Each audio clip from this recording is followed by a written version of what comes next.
Hoy tengo el inmenso placer de conversar con una persona que sin duda alguna es trascendental para la Escuela Colombiana de Ingeniería y para su vida.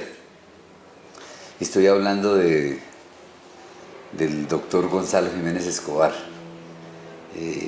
uno de los cofundadores de la Escuela Colombiana de Ingeniería, Julio Garavito, el primer rector de nuestra institución, cargo honroso que regentó por 17 años. El doctor Gonzalo Jiménez inició, le dio vida, luz propia al proyecto de la Escuela Colombiana de Ingeniería en su primera sede, en la sede de Usaquén.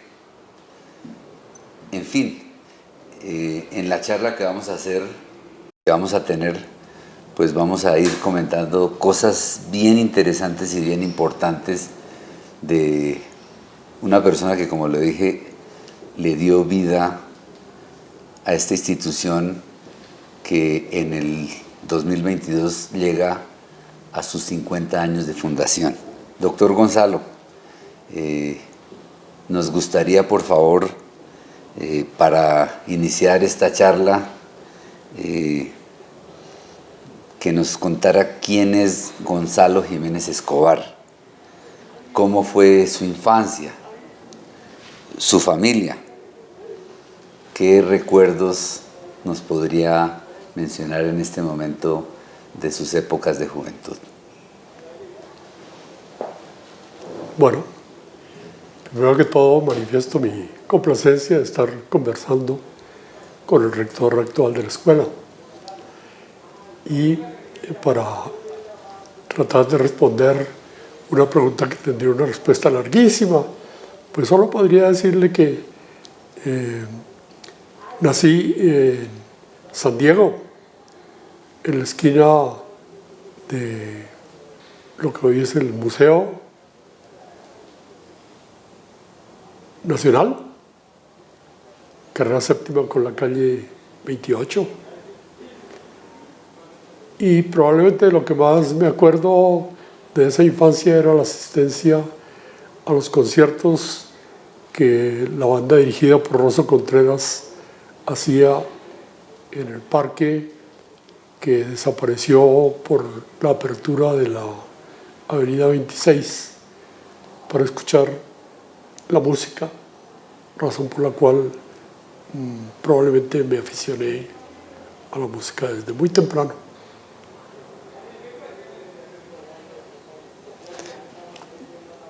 Muy bien. Voy a saltar unos años y ya nos devolveremos. Pero quisiéramos conocer, Gonzalo, cómo llegó a estudiar ingeniería civil. Sí, estando en el colegio, pues la decisión era estudiar la carrera que más llamara la atención para esa edad, y sin duda la ingeniería fue un atractivo importante. La otra posibilidad era estudiar matemáticas y física, pero evidentemente la formación que se daba y se sigue dando en la Facultad de Ingeniería incluía fuertemente una base de matemáticas y física, razón por la cual pues la decisión fue clara. Hay que ir a la Facultad de Ingeniería, de la cual ya avanzamos. Derivó a su origen esta escuela. Sí, señor. Y digamos, por lo que nos comenta, como lo acaba de mencionar, fue muy claro para usted escoger una profesión que tuviera que ver con las matemáticas y especialmente la física. Y como lo mencionó, desde muy pequeño tuvo una inclinación y un gusto especial por la música clásica y particularmente por la ópera. también por la música colombiana. La lectura y la música ocupan un lugar muy importante en sus ratos de ocio. Nos gustaría, o me gustaría que nos contara un poquito más acerca de estos jóvenes, de estos hobbies, tan lindos que hacen parte de su esencia, hacen parte de su vida. Claro, pues como recordábamos, escuchar sistemáticamente las interpretaciones de la banda nacional, pues va formando una trayectoria para seguir, porque es un campo que nunca termina. Así que lo que hace falta es la música. Ya muchas personas han expresado decisiones al respecto. Por ejemplo, que sin la música la vida sería imposible concebir. Y mi nieta me dice, qué importante es la música para mi abuelo. Totalmente de acuerdo, esa es la verdad. Pero también agrego un ingrediente, la vocación para enseñar. Entonces, yo recuerdo que por ahí de unos 10, 11 años tenía que asistir a una consulta a un médico que estaba por allá, su consultorio en la calle 15, y mientras esperaba le enseñé algo de matemática a la secretaria de ese doctor. Así que ese ingrediente por la enseñanza empezó para mí también muy temprano y pues ha sido importante también en el resto de mi vida. Y qué bonitas esas anécdotas. Y entonces menciono una cosa, digamos, aún más interesante en la pasión que tenemos por la enseñanza, porque las personas aprendan de lo que uno les quiere transmitir. Pero qué bonito es que usted hubiera escogido la física, ¿no es cierto? Porque diría yo que la física es la madre, la raíz del conocimiento humano, ¿no es cierto? Entonces, qué bonito que hubiera escogido la física para poderla enseñar y transmitir. No sé qué piense al respecto, Gonzalo. Sí, totalmente de acuerdo. Y esa fue la razón por la cual, en la oportunidad de hacer algún estudio de posgrado, escogí ir a estudiar física, lo que hice en Río de Janeiro, con excelentes profesores, empezando por el de la física teórica, que tenía su bagaje el haber sido alumno de Dirac, razón por la cual lo mencionaba con mucha frecuencia, anecdóticamente. Y también porque entonces, en esa oportunidad, tuve ocasión de recibir clase de Feynman, el ilustre Nobel. Motivador, sin la menor duda. Y personaje no solamente importante en la ciencia, sino como ser humano. Puedo recordar en este momento que Feynman desfiló en una escuela de samba en uno de los carnavales de Río. Era excelente. Y sus libros tienen una imagen de él tocando un tambor, que fue un poco criticada por algunos porque pensaban que Feynman descendía del nivel en que debería estar como físico de primera magnitud, tocando un tambor, y ese fuera el retrato de su propio libro. Y Feynman les dijo, ¿y qué da tocando un tambor o tocando un violín? No es lo mismo. Miren qué anécdotas tan bonitas, tan interesantes, que es lo que definitivamente nos hacen a los seres humanos. Muy bien, ejercer una profesión, estar interesados por el conocimiento, pero enriquecerse desde el punto de vista espiritual con un poco de actividades que hacen parte de la esencia. Y entonces tengo aquí en mis apuntes que usted menciona que las personas deben interesarse por temas diferentes a los de la profesión, porque eso les permite aprender que el mundo es diverso y que el ser humano tiene apertura del conocimiento. También sabemos que usted es un ávido lector sobre historia, filosofía, física, literatura. Le gusta a Hawking, a Robert Musil y a Marcel Proust. ¿Cuál es ese libro que considera todos deberíamos leer alguna vez en la vida? ¿Y cuál es ese último libro que leyó, Gonzalo? Bueno, pues en la actualidad, y ha sido una costumbre de toda la vida, leo varios libros simultáneamente. En particular, entonces, ahora estoy terminando un libro acerca de Humboldt. Es impresionante cómo Humboldt fue reconocido en su época y todavía como uno de los personajes más importantes que han existido, que tuvo que ver con nosotros. En el libro esperé y no encontré hallar la razón verdadera de la diferencia con Caldas y por qué no fue tenido en cuenta como él eventualmente lo quiso. Ese libro de Humboldt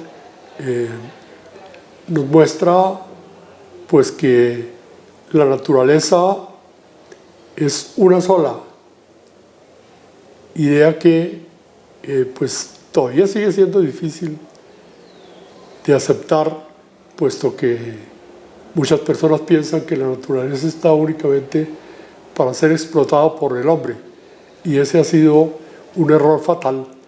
No es así. La naturaleza no está para ser explotada por el hombre. La naturaleza está para ser comprendida por el hombre y que el hombre se dé cuenta que es parte de la naturaleza.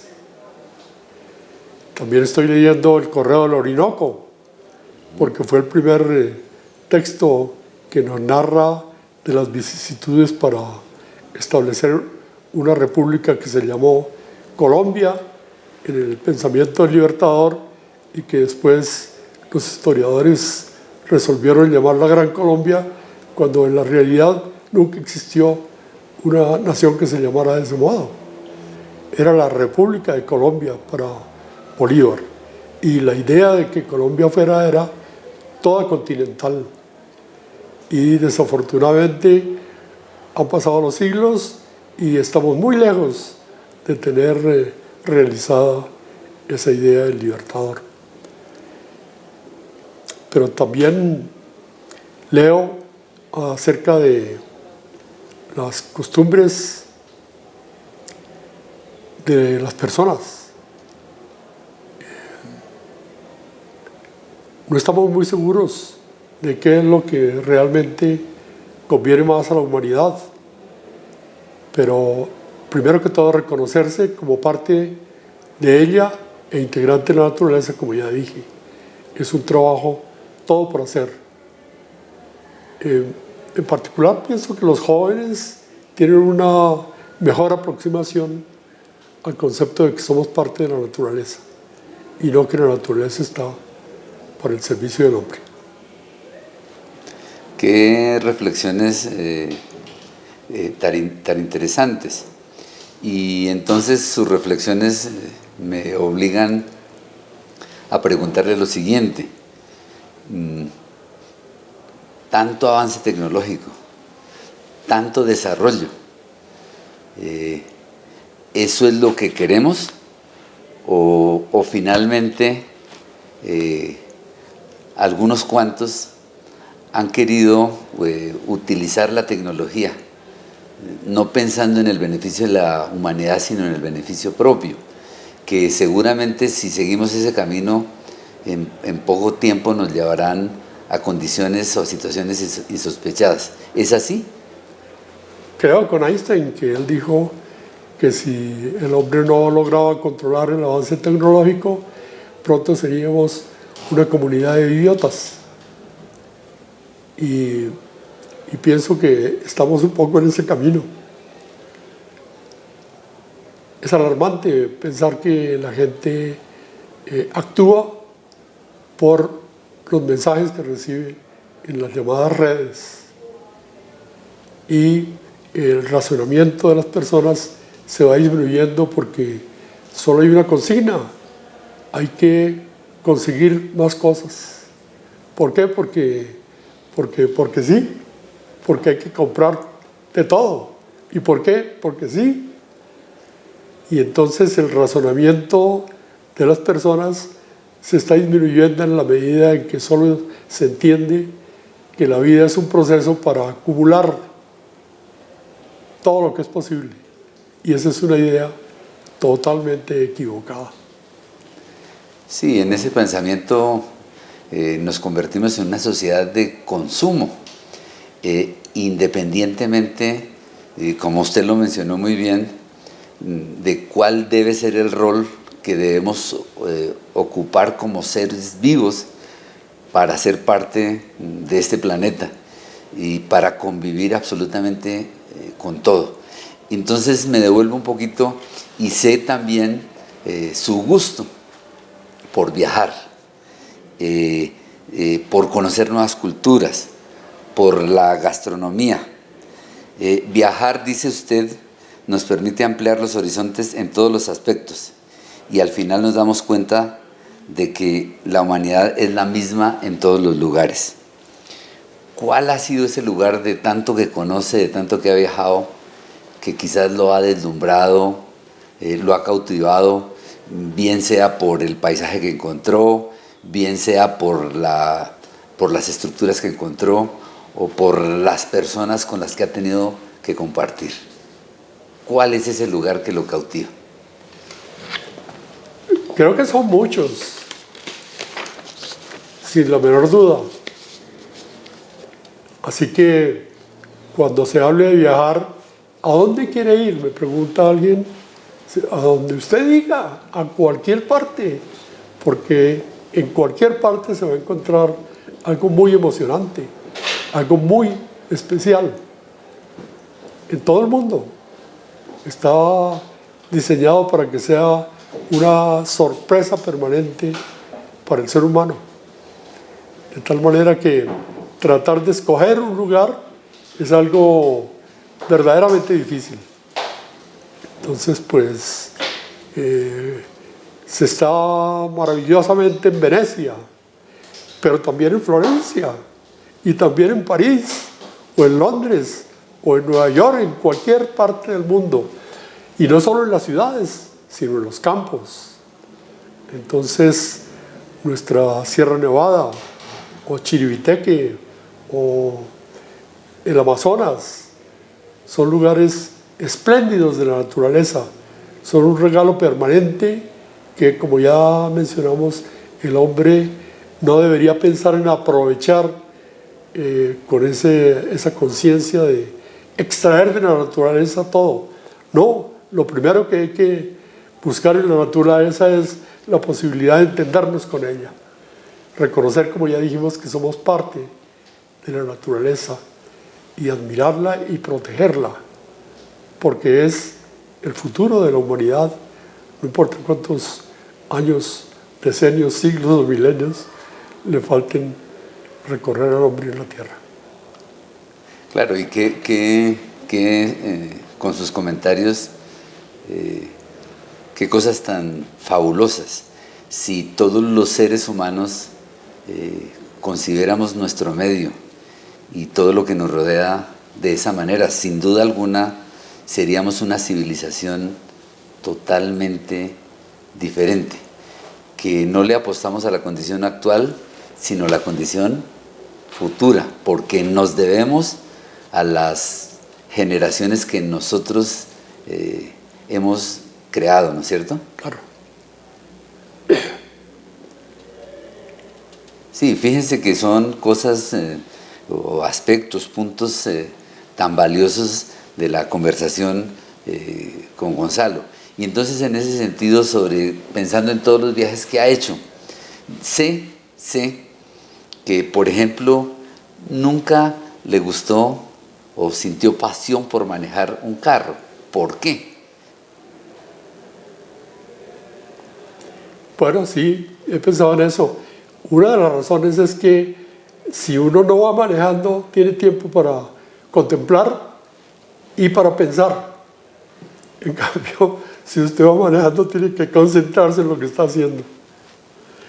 Bueno, así que no me interesó manejar y pues he tenido la fortuna de contar siempre con una persona que me conduzca, en particular mi querida mujer, que siempre me llevó y me trajo. Sí, y entonces estaba pensando en lo que le iba a preguntar, si la pregunta iba a ser directa sobre su señora o en algún momento en la conversación usted le iba a referir. Y me consta que tuvieron una relación espectacular.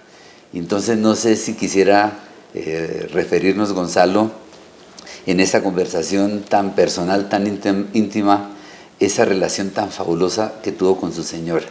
Sí. Algo que nunca acabaré de agradecer suficientemente. Y para la escuela también, porque ella fue mi colaboradora esencial en la fundación de la escuela y ella personalmente se encargaba de muchas de las cosas que había necesidad de hacer en la escuela y que a mí se me escapaban.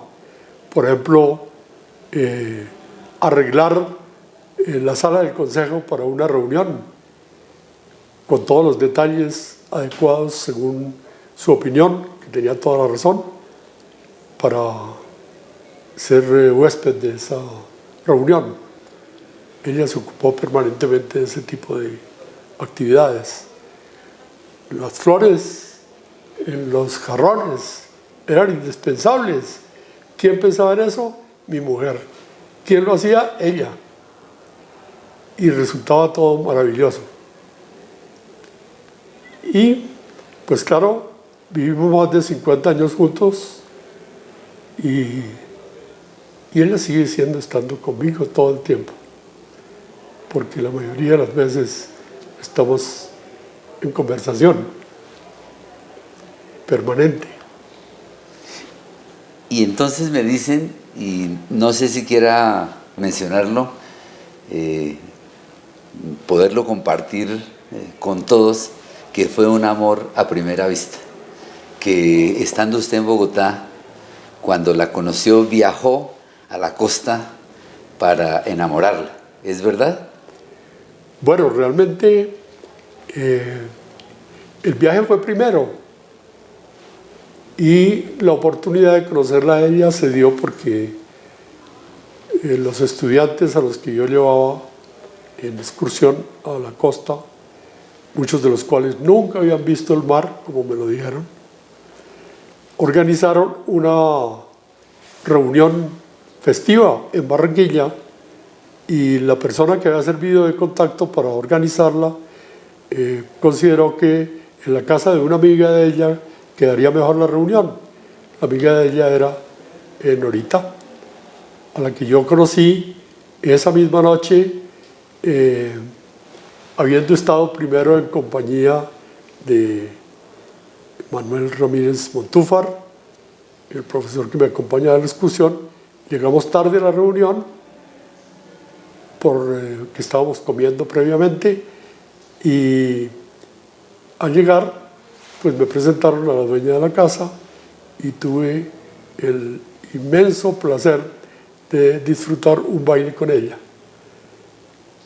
Y fue ese amor que surgió en ese mismo instante, que al día siguiente volvimos a encontrarnos y a despedirnos cuando pensábamos que cuando nos volveríamos a ver, y fue muy pronto, porque yo inmediatamente viajé para otra oportunidad y antes de 6 meses estábamos ya haciendo la unión que nos duró más de 50 años, como dije ya. Pues, pues qué narración tan bonita, tan linda, ¿no es cierto, Gonzalo? Que muestra, digamos, cómo era la relación por esa época entre las personas y cómo sobre culturas tan diferentes. Fue, como dije yo, un amor a primera vista. Sí. Sí, y me consta porque ella fue una persona bien especial, como lo menciona Gonzalo, estar pendiente particularmente de todas las actividades derivadas de lo que significó regentar la escuela desde los inicios y por tanto tiempo. Y entonces no sé si Gonzalo nos quisiera contar ese inicio de la escuela, ese inicio del doctor Gonzalo Jiménez como rector, ese trabajo que fue necesario hacer en Usaquén, en el seminario menor, y después expandir la escuela hasta llegar al sitio donde nos encontramos en este momento, que es la sede de la Escuela Colombiana de Ingeniería. Sin duda alguna hay anécdotas muy bonitas y me gustaría que por favor nos comentara sobre esos inicios y cómo se fue dando el crecimiento de la escuela. Bueno, alguna vez ya comenté que la idea de la escuela surgió de una conversación entre Ernesto Obregón y Alejandro Sandino. En una ocasión hubo una elección para representantes de los profesores y ellos conversaron acerca de la buena idea que sería crear una institución por fuera de la universidad, que en ese momento se veía un poco complicada por la actuación de grupos políticos que impedían el normal desarrollo de las actividades docentes. Ernesto, mi compañero de curso, consideró que entonces era importante que yo, como decano de la facultad en ese momento, lo supiera, que había surgido esa idea. Y me la contó. Y yo le dije, hombre, qué curioso, porque yo en estos días he estado pensando en que una solución para la Facultad de Ingeniería consistiría en que pudiera funcionar por fuera de la ciudad universitaria, asunto que ya se había escuchado en otra oportunidad cuando Arturo Ramírez fue rector de la universidad. Inclusive llegamos a pensar que un sitio muy bueno para trasladar la Facultad de Ingeniería sería por ahí cerca del Parque Duque, donde se pensaba hacer una ciudadela industrial. Entonces llegamos a pensar que ese era un sitio ideal para una facultad de ingeniería. Pero no prosperó por esas épocas. Entonces le dije, ahora estamos pensando en lo mismo. Yo creo que la Facultad de Ingeniería debería funcionar por fuera de la ciudad universitaria. Y esa idea se le había comunicado al presidente. Y el presidente mandó una respuesta. El correo era Ignacio Umaña de Brigart, que era representante del presidente en el Consejo de la Universidad Nacional. La respuesta del presidente fue, sí, hay un sitio, en este momento está disponible, acaba de abandonar el DAS, las instalaciones de la calle 11 con la carrera cuarta, así que ese edificio está disponible. Entonces yo consideré que había sido algo poco acertado por parte del presidente, que implicaba era más bien que no tenía mucho interés en la idea, y entonces pensé que la idea era sí crear la escuela, pero sin ayuda del gobierno, para evitar complicaciones de cualquier género. Es decir, solo por apoyo del gremio, en el que siempre pensamos, para buscar la formación de ingenieros exclusivamente. Así que ya íbamos a crear esa escuela que empezara a funcionar. Sandino y Uribe, que eran profesores de tiempo completo, renunciaron. Y yo les estaba tramitando la renuncia cuando sucedió algo. Cambiaron al rector y el rector que llegó a la universidad fue Luis Duque Gómez. Y este ilustre profesor Duque me llamó a la rectoría para ofrecerme ser el vicerrector administrativo de la universidad. Yo le agradecí mucho y consideré mi deber decirle que un grupo de profesores de ingeniería estábamos pensando en retirarnos para que funcionara una facultad de ingeniería sin la Universidad Nacional. Y entonces el doctor Duque me dijo, muy buena idea, pero no la puede hacer ahora porque todo el mundo va a decir que lo hicieron como protesta por el nombramiento de Luis Duque como rector. Entonces yo le dije al rector, le dije, bueno, usted tiene razón. Entonces aplazamos la idea y rápidamente cancelé las renuncias de Sandino y de Uribe para que continuáramos en la Facultad de Ingeniería. Pero esto sucedió únicamente por 6 meses, porque al final logramos la fundación el 20 de octubre de 72, como todo el mundo sabe, y en un plazo que hoy considero asombroso porque los trámites ante las autoridades no se logran en el tiempo en que la escuela lo logró, para empezar a funcionar en el año 73.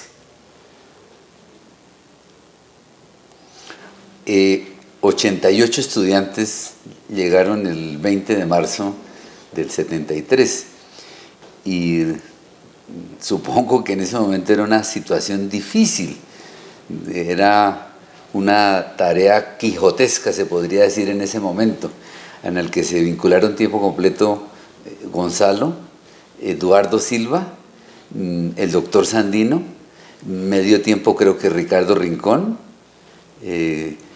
no sé si hay más personas, Jorge Eduardo Estrada de pronto, o Ernesto Obregón, o ellos eran ellos fueron catedráticos en ese momento. ¿Y quién, desde el punto de vista económico, les dio la mano para que la escuela pudiera funcionar? ¿O a partir de esos 88 estudiantes fue creciendo para tener lo que es hoy la Escuela Colombiana de Ingeniería?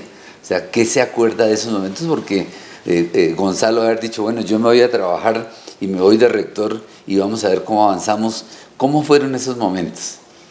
Pues muy interesante, porque justamente en esa primera etapa que narré y que se frustró afortunadamente por la llegada de Luis Duque, pues no habíamos pensado en eso. ¿Y la escuela cómo va a funcionar sin dinero? ¿Quién va a dar el dinero? Yo me acordaba de una universidad que conocí por visita encargada por el ICFES, en donde los fundadores habían convenido en dar todos una cierta suma y hubo varios de los fundadores que no la dieron. Nosotros nunca hemos pensado en eso. Qué curioso, ¿no? Porque era pura idea, pero en concreto, no. Afortunadamente, entonces digo, no la fundamos antes de que llegara Luis Duque. Entonces hubo tiempo para pensar, ¿y la plata de dónde va a salir? Entonces Ignacio Umaña se encargó de reunir a varias personas que son los benefactores fundadores de la escuela y se les propuso la idea, que aceptaron de muy buen grado. Varios de ellos pues eran ingenieros. Entonces uno de ellos, Bernardo Pisano, preguntó, ¿y cuánto necesitan para que la escuela arranque?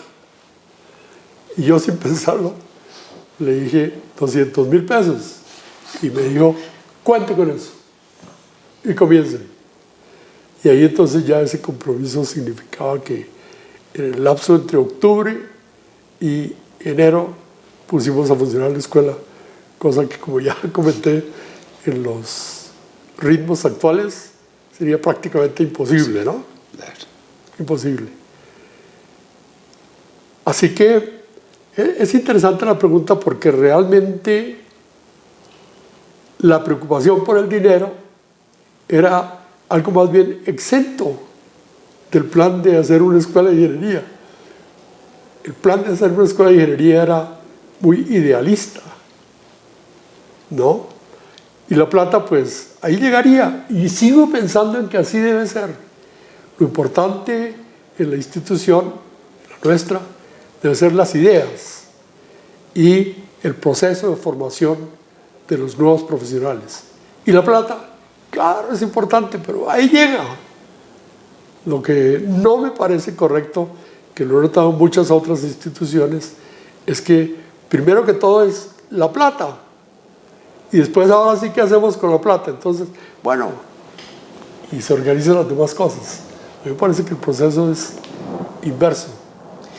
Y fíjese que podría mencionarlo, querer es poder, porque en esa sede del seminario se configuraron los salones y con el tiempo se construyó el laboratorio de estructuras y materiales, el laboratorio de hidráulica, el laboratorio de suelos y muchas cosas más hasta que llegamos a la sede en la autopista norte con calle 245. Entonces eso muestra, digamos que los ideales, y si se está seguro, son condiciones mucho más importantes que la parte material, ¿no es cierto? Esa es la idea fundamental, sí. Sí, y eso les permitió, y me gustaría que nos contara, digamos, en esos 5, 6, 7 años que les permitieron llegar a la sede actual. ¿Cómo consiguieron, cómo se gestó la compra de este gran predio? Porque hay que reconocer, como usted lo mencionó, tratar de conseguir las cosas hoy, lo mira uno y se convierte en una cosa prácticamente imposible, ¿no es cierto? Sí. Déjeme decirle, antes de responder esta pregunta, que Luis Duque, el rector con que ya mencioné, tuvimos esa interacción, aceptó ser el primer profesor del curso de antropología que se dictaba en la escuela según el plan de estudios inicial. Entonces, creo que un honor como ese, que el propio rector de la Universidad Nacional fuera a Usaquén a dictar clase de antropología para estudiantes del primer semestre de la carrera de ingeniería, era algo maravilloso, además de un reconocimiento de lo que se estaba haciendo. Pero el reconocimiento también vino de todo el gremio. El gremio consideró que la fundación de la escuela era un acto gremial, un beneficio no solo para la profesión, sino para el país entero. Y eso derivó en que muchos de los primeros estudiantes de la escuela eran hijos de ingenieros, empezando por la hija de Alejandro Sandino. Y esta posición que la escuela desde el primer día tuvo en el gremio, pues es algo que creo no ha abandonado, y el gremio sigue creyendo que la escuela de ingeniería constituye una obra del gremio y un beneficio para el gremio sin la menor duda. ¿Cómo nos vinimos para acá? Pues justamente por la gestión de los que ya mencionamos, benefactores fundadores, en este caso particularmente de Luis Carlos Sarmiento Angulo, que todavía nos acompaña. Él consideró que habría una muy buena oportunidad en la adquisición de este lote. Y no fue una idea recibida unánimemente. Yo recuerdo que alguno de los colegas me dijo: ¿cómo se le ocurre pensar que vamos a ir a trabajar todos los días a un sitio y que para llegar allá hay necesidad de pagar peaje, porque en esa época el peaje quedaba frente a lo que hoy está el Éxito, ¿no? Ahí queda el peaje. Y entonces, ante esa objeción, yo le respondí en una reunión, le dije, tranquilo, que el peaje lo van a quitar de ese sitio para ponerlo más al norte, algún día. Pero, pues claro, la calle 200 era un sitio extremadamente lejos. Sí, aquí venían las flotas, ¿no es cierto? Sí, claro. No había servicio urbano, claro, era todo un riesgo, ¿no es cierto? Una osadía pensar que la sede fuera acá. Sí. Pero entonces, como dije, la acción de los benefactores fundadores fue fundamental. El que mencioné a Luis Carlos, pero también a la persona que en ese momento era el gerente de Bavaria, que era el propietario del inmueble. Entonces se hizo el contrato, la escritura, y se firmó en una reunión de todos, y entonces el presidente de Bavaria dijo, bueno, pero además del rector que representa la escuela, pues firmen los demás miembros benefactores. Y entonces todos firmaron la escritura de compromiso de pagarle a Bavaria. Y pagamos cumplidamente. El primer contado se hizo justamente con una donación de Bavaria. Sí. Así que digamos que el apoyo del sector económico al crecimiento inicial de la escuela fue definitivo. Definitivo. Y después, claro, convencer a todo el mundo de que esto al final no era tan lejos, pues no fue una tarea muy difícil, creo. Porque al final hoy no es lejos, ¿no? ¿No? Y además, en cierto modo, abrimos el camino para la utilización del norte en las instituciones educativas, porque andan el Rosario, la escuela odontológica. Incluso la Sabana un poco más adelante. Todavía Claro. Sí. Claro. Es la Universidad de Santo Tomás, que también tiene sede muy cerca. Claro. La UTCA. Sí. O sea, realmente estamos, digamos, el norte está colonizado por un grupo de universidades importantes. Pero sí, esto abrió el espacio, digamos, en poco tiempo. Pensaría yo que en 5 años esta zona de verdad se va a transformar y se va a convertir en el polo de desarrollo para Bogotá, sí, con expectativas muy grandes. La infraestructura que está planteada para los próximos 5 años va a ver esta zona totalmente diferente. Pero hay una cosa interesante, que realmente en esto que nos está narrando, nunca fue su preocupación el dinero. Ahí sí, como le decían los papás a uno, cuando habían dificultades, ahí el dinero aparecerá. Y efectivamente eso es lo que ha pasado con la Escuela Colombiana de Ingeniería, ¿no es cierto? Cierto. Sí, evidentemente. Qué bonito, pero eso es el trabajo, la dedicación de las personas por hacer grande una institución. Y así como mencionó usted, el compromiso de las personas importantes, o sea, Mariana, que el doctor Sandino creyó en este proyecto, también aparece Rodolfo Serna, que fue otro hijo de una persona, un benefactor fundador. Sí. E incluso el caso suyo, porque sus hijos o su hijo mayor Gonzalo, que también estudió aquí, digamos, también hay ejemplos importantes de por qué la apuesta por esta universidad que, como lo mencionamos en el inicio, 88 personas sin ninguna solidez económica. Mire finalmente cómo se transformó y qué es la Escuela Colombiana de Ingeniería y qué representa la Escuela Colombiana de Ingeniería para la sociedad y para el mundo, ¿no es cierto? Entonces, fíjense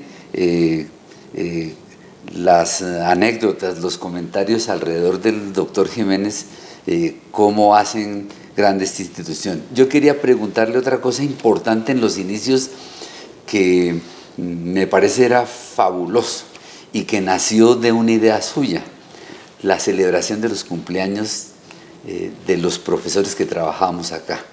Y quisiera que de su voz saliera y nos contara esa idea que era maravillosa, lo que ocurrían los viernes al final de cada mes, de esa celebración y ese compartir tan bonito que ha hecho grande a la comunidad de la escuela. Cierto, esa fue una muy buena costumbre. El Club de Ingenieros era una entidad a la cual estábamos vinculados personalmente y que en su momento apoyó también la creación y el desarrollo de la escuela.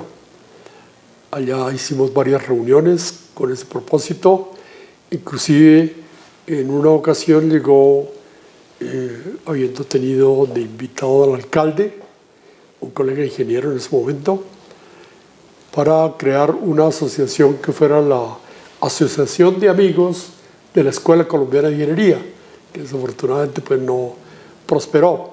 Pero en ese apoyo y conexión con el club, entonces establecimos la costumbre que usted acaba de mencionar para celebrar los cumpleaños de los profesores en cada uno de los meses con el objeto de reunir al grupo de profesores. Entonces era algo bien interesante que en el comienzo de la escuela, me parece a mí, ayudó a consolidar la unión entre el grupo de profesores con esta celebración cordial de los cumpleaños.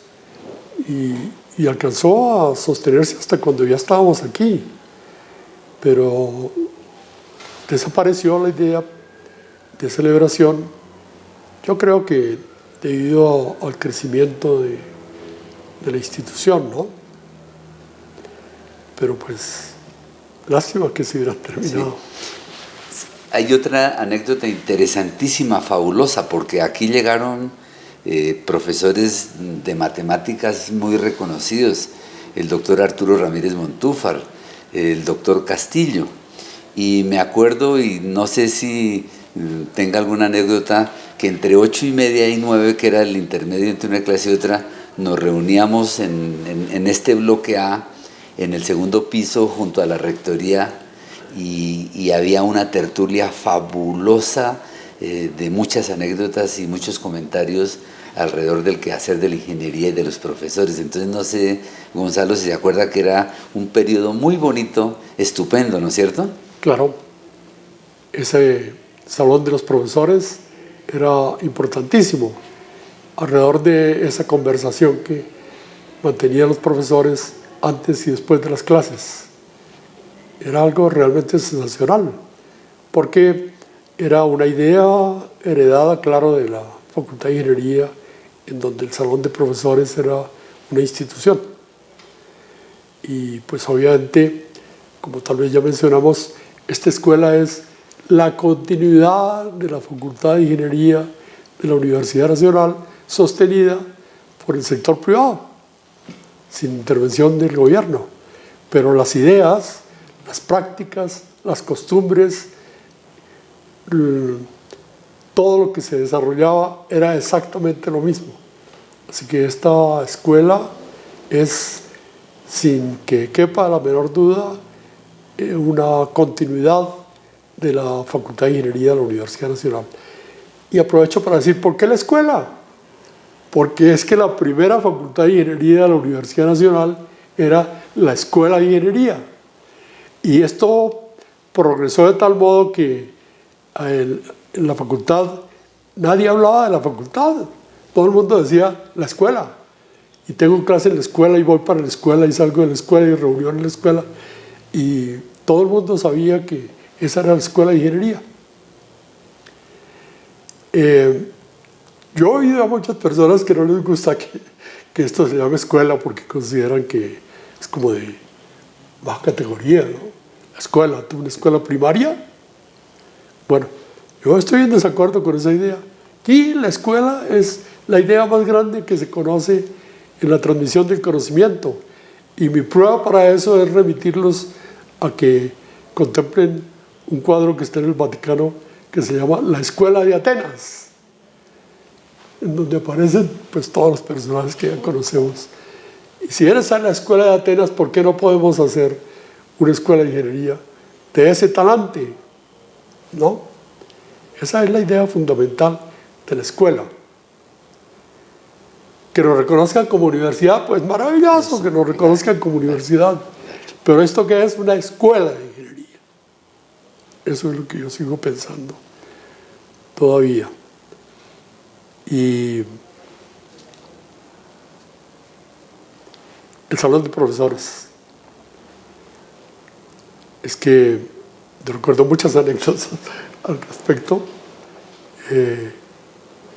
Una vez vino aquí en ese momento viceministro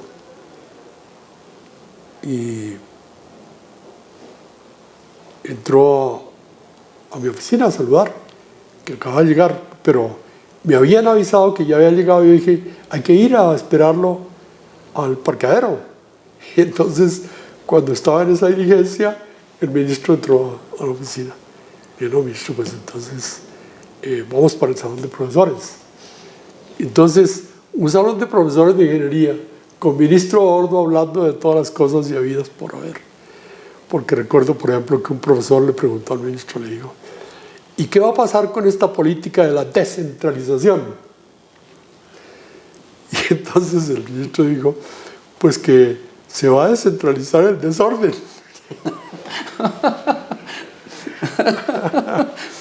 Pero ese ambiente de cordialidad con que se trataban todas las cosas, y entonces el aprendizaje era impresionante.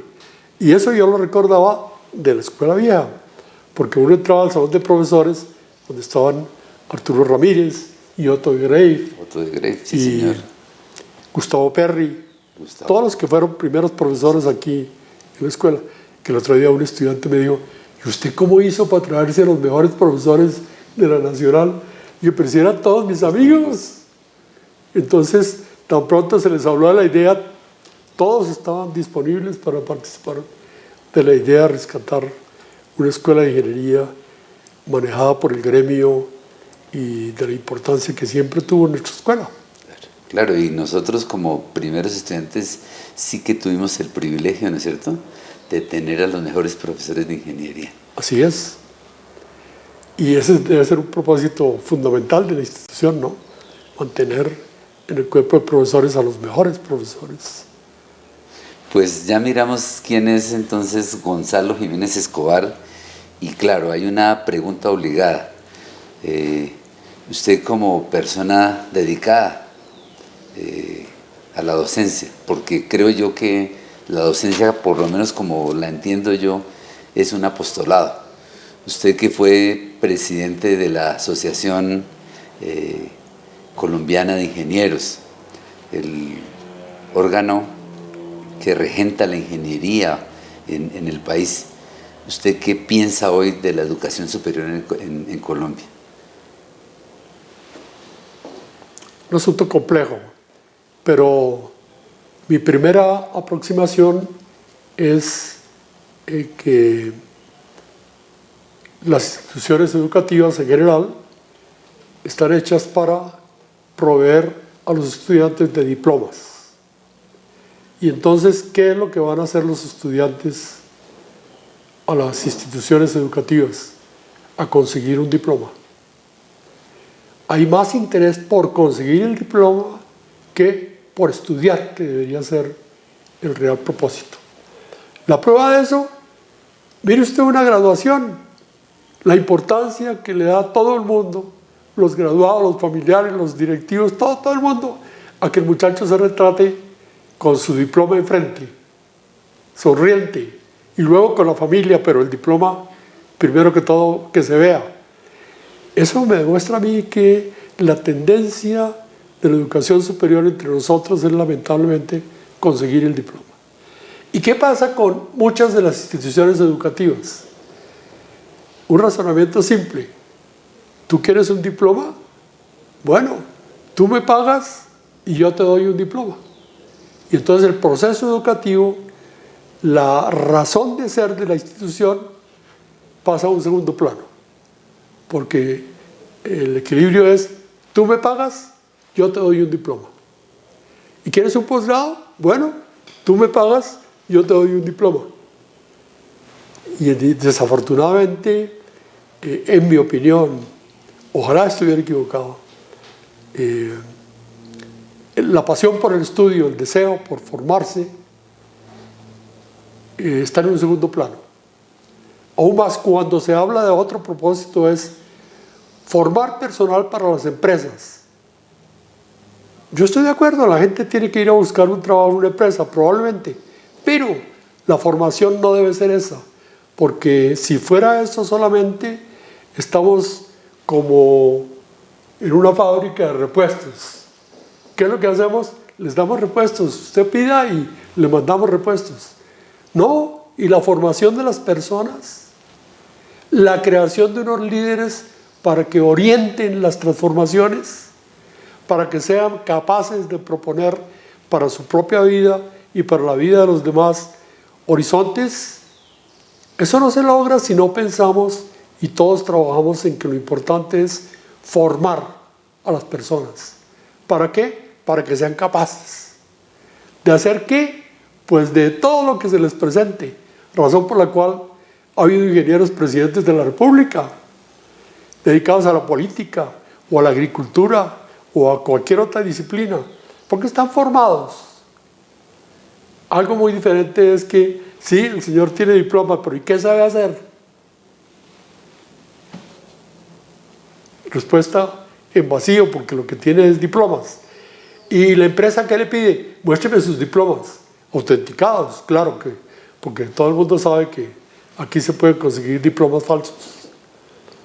Yo siempre narro la anécdota de una persona que quería ser profesor en la Facultad de Ingeniería, la antigua escuela, y yo era el decano.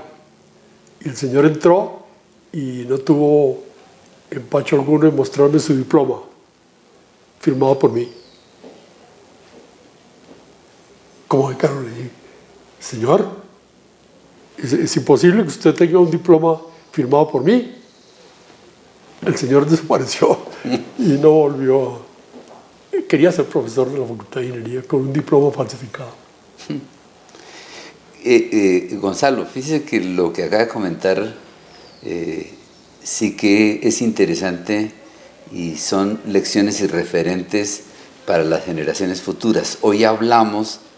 Hoy mencionamos de educación para toda la vida y me gustaría, por favor, que nos dijera cuál es ese consejo que les da a las nuevas generaciones, porque la sociedad ha cambiado, la juventud de hoy es diferente a la nuestra. Entonces, ¿cuál sería su consejo sobre la referencia de lo que nos acaba de comentar? Sí, el problema es, como está circulando por ahí en una emisora, un programa en donde invitan a las personas a que respondan a la pregunta ¿para qué educar? Y entonces pues ha habido una multitud de respuestas de múltiples contenidos. Pero a mí me parece increíble que estemos preguntándonos ¿para qué educar? Pues la respuesta es obvia, es para educar. Lo que pasa es que entonces estamos desvirtuando completamente qué es lo que significa educar. Y si los educadores no tenemos clara la idea de qué es educar, pues entonces, ¿dónde vamos a preguntar? ¿No? Y entonces resulta de verdad increíble que estemos preguntando ¿para qué educar? La idea de formación es algo que no debería abandonarse. Las personas debemos ser formadas. Y el asunto es que entonces este problema de educar corresponde primero que todo a las familias. Porque es en el seno familiar donde el niño adquiere los fundamentos de su educación. Después todo lo que se haga se construye sobre eso, Pero si no hay ese fundamento de educación obtenido en la familia, pues estamos construyendo sobre nada. Razón por la cual que valgan los diplomas, porque educación de las personas no estamos consiguiendo por la falta de la educación fundamental, del fundamento de la educación. Un solo ejemplo, decir la verdad.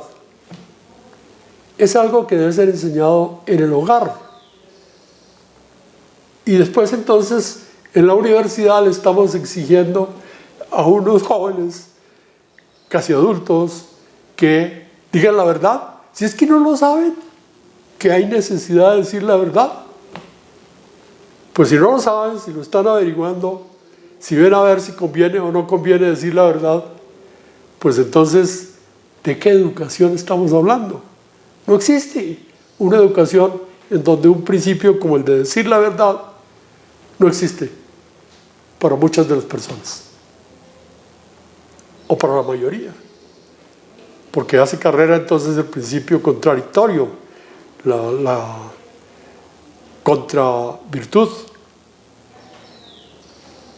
Usted consigue algo y para conseguirlo vale que diga la verdad o lo que se le ocurra con tal de que consiga lo que está buscando. Ese contraprincipio nos está acabando, porque sí hay mucha gente en este momento que piensa que las cosas hay que conseguirlas sea como sea. Sí. Entonces trabaja de estudiante, si usted tiene que aprobar los cursos, ¿cómo? Como sea. ¿Se vale copiar? Pues claro. ¿Por qué no?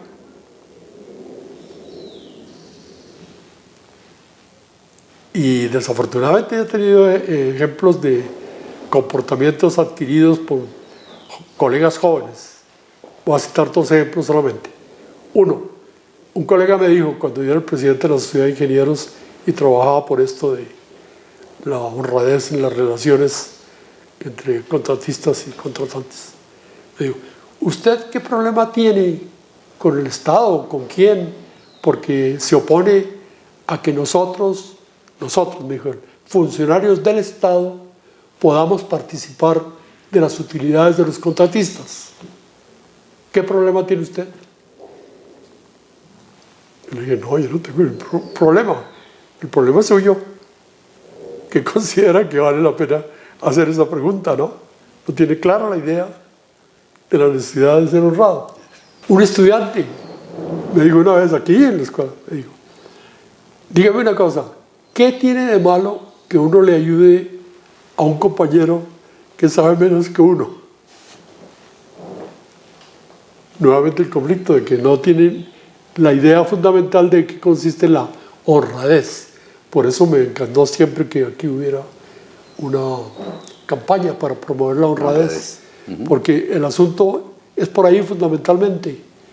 Como la persona está imbuida de que necesita conseguir esto o aquello, lo que sea, y que para conseguirlo vale cualquier cosa, pues ¿ser honrado vale la pena? No, únicamente si uno consigue diciendo cualquier cosa que no sea verdad o haciendo cualquier cosa que sea una trampa, ¿eso qué tiene?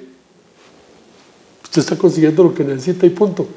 Entonces, con esa objetividad de conseguir lo que se quiere, no importa de qué modo, pues la sociedad no puede quejarse de las cosas que todos los días contemplamos. Sí, y con esas reflexiones tan pertinentes que comparto plenamente, pues es mi obligación preguntarle sobre la Declaración de Principios de la Escuela. Cada vez que relee uno el documento, cada vez se convence uno de que en ese momento usted como constructor de esa Declaración de Principios se anticipó a todo y se mantiene, esos principios se mantienen absolutamente vigentes. La educación centrada en la persona, cómo es de bonito y de importante, ¿no es cierto? Usted siempre menciona, yo redacté la Declaración de Principios. Sí. Y fíjese, se anticipó a todo, se mantiene vigente. Y nosotros hoy lo mencionamos, más allá de formar profesionales, nos interesa formar personas. Entonces, fíjese que las cosas no cambian, la declaración de principios, y por eso se convierte en una institución sólida, ¿no es cierto? Se mantienen vigentes. Y ojalá que todos nos preocupáramos cuando formamos, que la formación esté centrada en la persona, ¿no es cierto? Totalmente de acuerdo. Y dos, que me gustaría para terminar, porque aquí pasaríamos, fíjese que nos costó bastante trabajo establecer este espacio, pero fíjese cómo ha sido de bonito y enriquecedor para todos conversar con una persona tan especial para la Escuela Colombiana de Ingeniería como Gonzalo Jiménez, cofundador y el primer rector por tanto tiempo en la escuela. La escuela ha cumplido una función social que no tiene límites, sustentada también en la Declaración de Principios, que aquí debía venir a estudiar cualquier persona independientemente de su condición socioeconómica.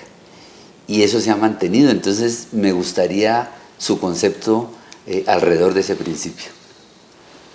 Bueno, la Declaración de Principios también surgió como una consecuencia de no haber hecho caso al impulso de crear la escuela ya, nos vamos. Entonces, la llegada de Luis Duque Gómez. Entonces, para poder pensar realmente en establecer una institución con bases. Y yo considero que la base principal debía ser lo que llamamos la Declaración de Principios.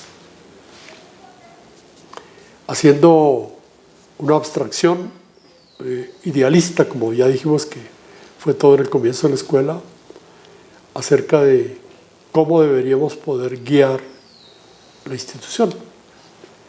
Y yo creo que sí, los principios siguen siendo válidos, los mismos, y no para cambiarlos. He oído varias personas que sugieren que ya es hora de cambiar principios. Por ejemplo, que en la Declaración de Principios se dice que los estudiantes deben participar en el proceso de formación, pero no en las tareas administrativas de la institución. Y que la Constitución dice lo contrario. Bueno, pero eso no es válido para abandonar el principio.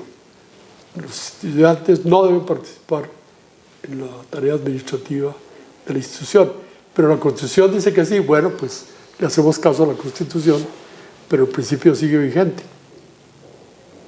Eso respecto de ese detalle que no cumplimos en la Declaración de Principios, pero no es para cambiarse de principios.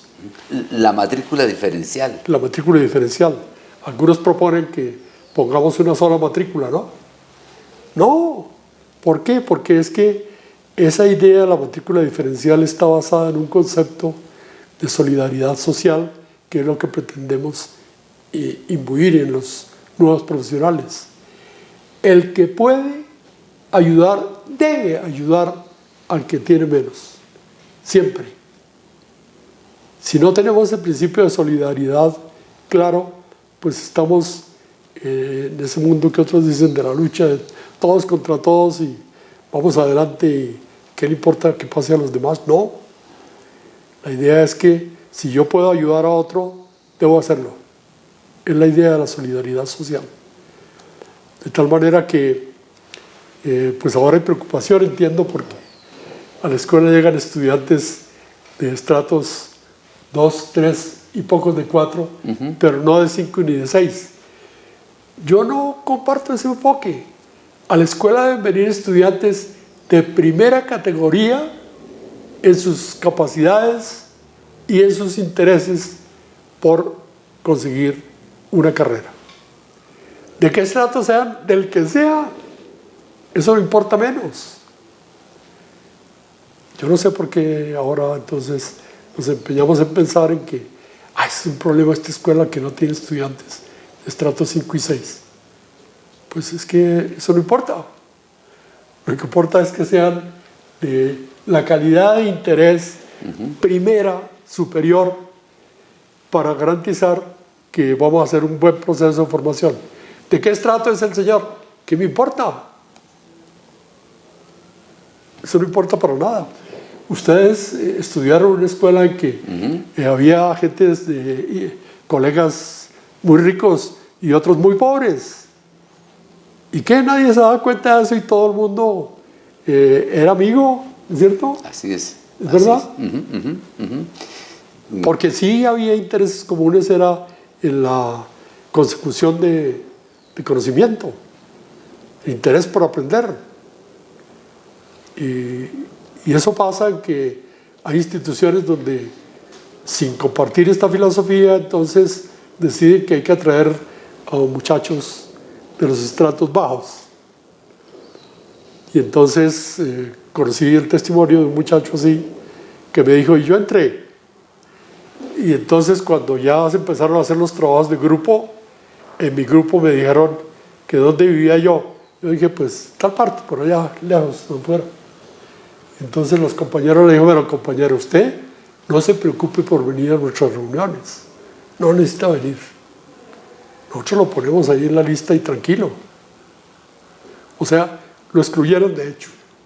¿Por qué? Porque, hombre, estoy viviendo por allá tan lejos. Pero hay que reconocer que la escuela nos brindó y nos brinda un espacio maravilloso, donde la inclusión es fundamental en el proceso de formación. Y claro, aquí tenemos gentes de todos los estratos, pero lo más importante es la interacción que conseguimos. Claro. Sí. Y así fue desde el comienzo. A la escuela venían muchachos que vivían en Zipaquirá. ¿Sí? Sí, de todos los sitios. Pues mire, espero que con este corto espacio hayamos podido conocer los conceptos, la parte humana, la parte maravillosa de un cofundador y rector de la Escuela Colombiana de Ingeniería, el doctor Gonzalo Jiménez Escobar. Gonzalo, muchas gracias y no sé si tiene algo más que aportarnos en esta conversación en la que espero se haya sentido cómodo, tan cómodo y tan feliz como me sentí yo hoy. Evidentemente, muy cómodo también. Muchas gracias por la invitación. Mi propósito es que la escuela continúe su rumbo. Se discutan los procesos, pero no se olviden los principios. Qué forma tan bonita de terminar. Gonzalo, muchas gracias y muy amable. Muchas gracias, rector. Muchas gracias.